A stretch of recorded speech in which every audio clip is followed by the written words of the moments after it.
दोस्तों, legal and legal में एक बार फिर से आपका स्वागत है।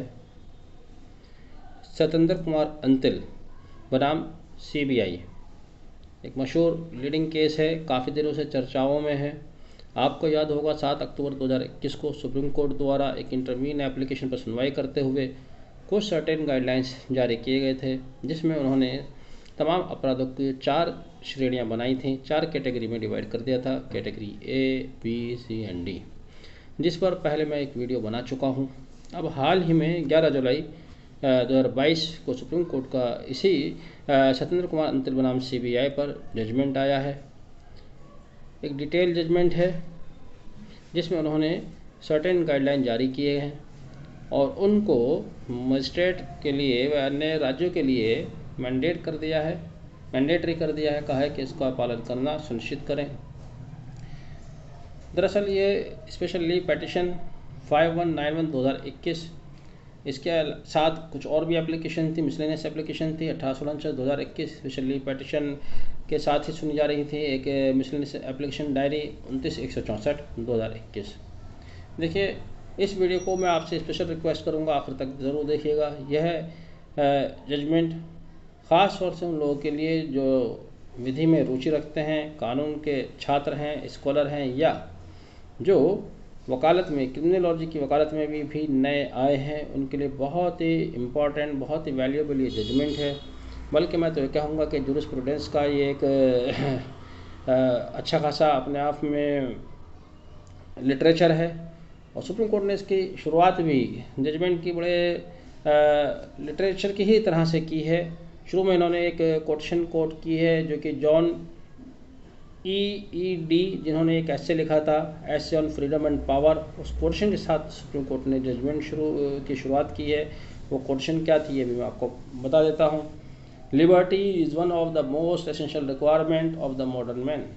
It is said to be delicate fruit of a mature civilization. ये कोटेशन है जो सुप्रीम कोर्ट ने अपने जजमेंट के शुरुआत में कही है। It is the very quintessence of civilized existence and essential requirement of a modern man। जब इस अंदाज में जजमेंट की शुरुआत होती है तो आप समझ लीजिए कि इसके पीछे सुप्रीम कोर्ट की मंशा क्या है। MM सुंदरेश की बेंच इस जजमेंट को डिलीवर कर रही थी। यहाँ यह भी बता दूँ, मंशा ये है कि जो लोग अननेसेसरी जेलों में पड़े हुए हैं उनको जेल में नहीं रहना चाहिए।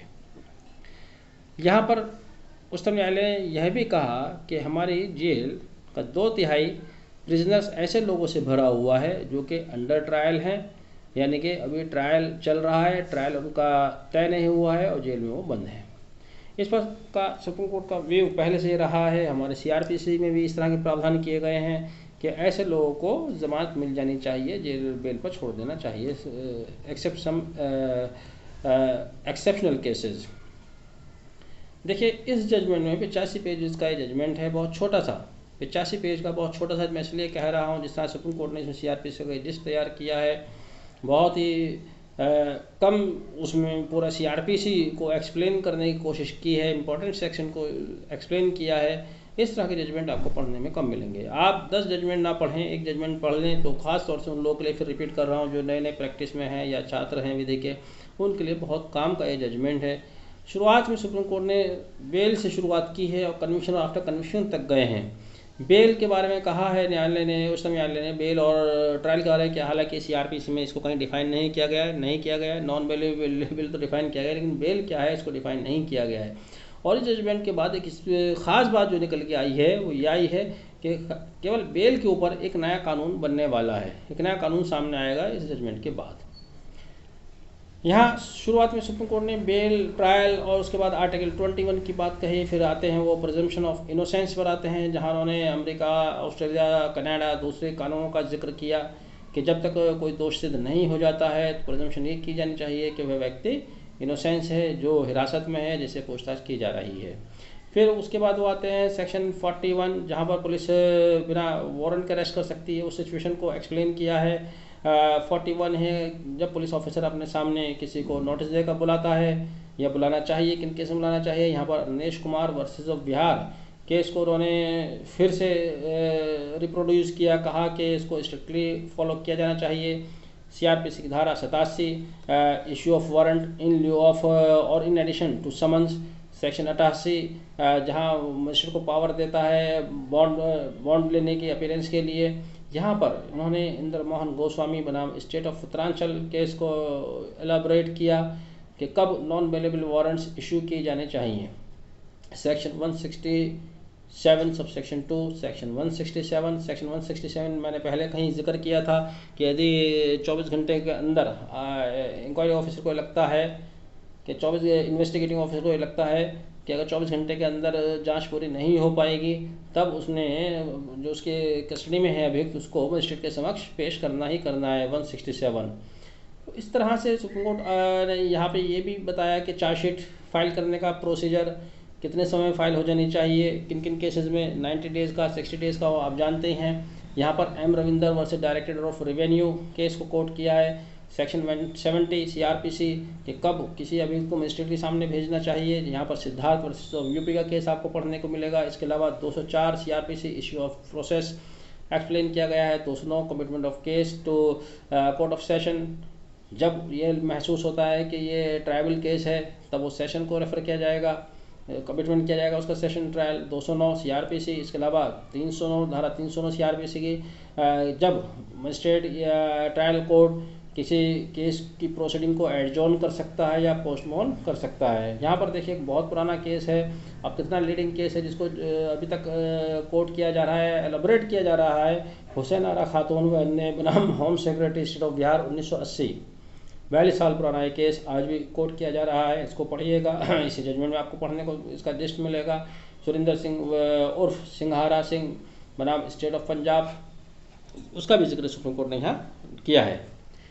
इसके अलावा CRPC की धारा 389 सस्पेंशन ऑफ सेंटेंस, जब पेंडिंग सेंटेंस को सस्पेंड करना जब उसकी अपील पेंडिंग है, अगर किसी अभियुक्त की अपील पेंडिंग है किसी अपीलेट कोर्ट में, तब क्या उसके सेंटेंस को सस्पेंड किया जा सकता है। यहाँ पर सुप्रीम कोर्ट ने 3 लीडिंग जजमेंट का जिक्र किया है। Atul Tripathi versus state of UP 2014 का केस है। इसके अलावा अंगना versus state of Rajasthan 2009, Sunil Kumar versus Vipin Kumar 2014।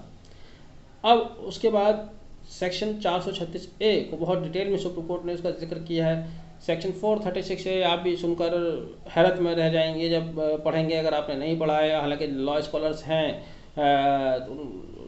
पढ़ा होगा, ज़रूर पढ़ा होगा, लेकिन जो बच्चे नए हैं हो सकता है उन्होंने अभी तक यहाँ तक ना आए हों, इसको पढ़ना बहुत ज़रूरी है। 436A कहता है कि जब किसी प्रिजनर्स को जो कि जेल में बंद है, जितना उसका उसमें पनिशमेंट दिया गया है, अगर उसका 1/2 उसने कंप्लीट कर लिया है, तब उसको रिलीज़ कर देना चाहिए विदाउट बेल, विद और without bail, without bail, with और विदाउट श्योरिटी। यहाँ पर सुप्रीम कोर्ट ने Bhim Singh versus union of India 2015 का जिक्र किया और कहा कि इसको कंप्लायंस किया जाना चाहिए। इसका कंप्लायंस भी नहीं किया जा रहा। सुप्रीम कोर्ट भी जानता है इस बात को और आप लोग भी जानते हैं जो प्रैक्टिस में हैं, जिसमें भीम सिंह में सुप्रीम कोर्ट ने कहा था, मजिस्ट्रेट को आदेश दिया था कि 1/10/2014 से 2 महीने तक वो मजिस्ट्रेट अपने अपने जेल में जाएंगे, हफ्ते में 1 दिन बैठेंगे और जितने भी ऐसे लोग हैं जो 436A का कंप्लायंस कर रहे हैं उनको रिलीज़ कर देंगे, ऑर्डर पास करेंगे और उसकी रिपोर्ट भेजेंगे। अब अपने यहाँ देख लीजिए कितने लोग ऐसे हैं, जेलें भरी पड़ी हैं, जिनको 7 साल से कम की सज़ा है, और जितने 7 साल से कम की सज़ा है उसके 4-4 साल उन्हें जेल में पड़े हुए हो गए हैं, और या उनको सज़ा हुई है अंडर ट्रायल की बात हुई है। वैसे यहाँ पर जेल में हैं, अभी भी ऐसे लोग हैं बहरहाल। साथ ही 437 का भी जिक्र किया, जहाँ पर वो कंडीशंस हैं जब नॉन बेलेबल ऑफेंसेस में किसी अपराधी को रिहा किया जा सकता है। प्रोविज़ो 437 का प्रोविज़ो देखें तो उसमें कहा गया है जो लोग बीमार हैं, इन्फॉर्म हैं, उन लोगों को छोड़ा जा सकता है। लेकिन कितने लोग छोड़े जा रहे हैं ये भी आपके सामने, 80-80 साल के लोगों की बेल रिजेक्ट हो रही है, छोड़ना तो दूर की बात है। कुल मिलाकर यह जजमेंट, मैंने जैसे कि कहा कि बेल से लेकर आफ्टर कन्विक्शन तक के बारे में बहुत सारी बातें बताता है और उन्हीं के आधार पर एक गाइडलाइन जारी करता है। अब ये गाइडलाइन इनमें से कुछ कानून की शक्ल में आएंगी, जैसे कि मैंने बताया एक बेल के ऊपर नया कानून आने वाला है। अब कितना इनका कंप्लायंस होता है ये देखना होगा, लेकिन आज की वीडियो का उद्देश्य यही है कि आप इस जजमेंट को पढ़ें ज़रूर। Satyendra Kumar Antil versus central bureau of investigation, जो कि मिसलिनियस एक एप्लीकेशन 18/19/2021 के साथ सुनी जा रही थी, स्पेशल लीव पिटीशन 5191/2021 और साथ ही एक मिसलेनियस एप्लीकेशन डायरी नंबर 29/167/2021। ये मैं आपको इसलिए बता रहा हूँ ताकि आपको गूगल पर या कहीं पर सर्च करने में दिक्कत ना आए। बहरहाल आपने वीडियो आखिर तक देखा, बहुत बहुत धन्यवाद। मैं इसके अलावा जो गाइडलाइन जारी किए गए हैं उन पर एक डिटेल वीडियो अलग से बनाऊंगा। वीडियो देखने के लिए बहुत बहुत धन्यवाद। Thank you, have a nice day.